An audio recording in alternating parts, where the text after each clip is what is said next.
El saludo correspondiente a todas las autoridades de nuestro distrito, personalidades y al público presente. ¡Vengan los aplausos!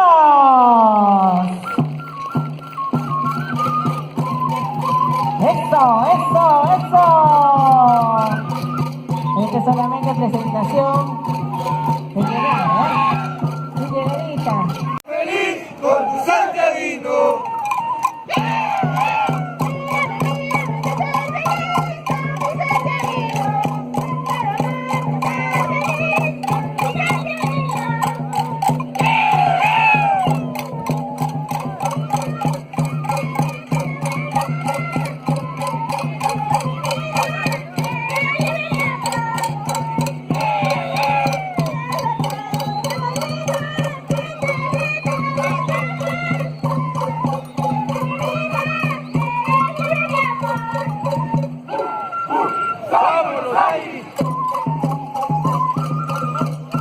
Atención, Marilú Cebay, te esperan en la minivan. Marilú Cebay, te esperan en la minivan urgente.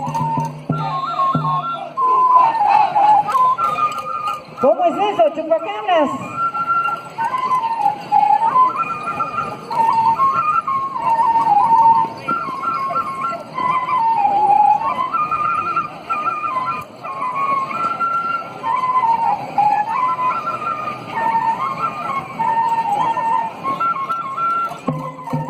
Uy, esos carnavaleritos, ¿cómo le ganan a las autoridades?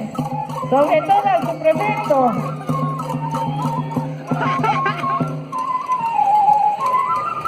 Don Hernán Parra ya no puede. Le pesa la barriga.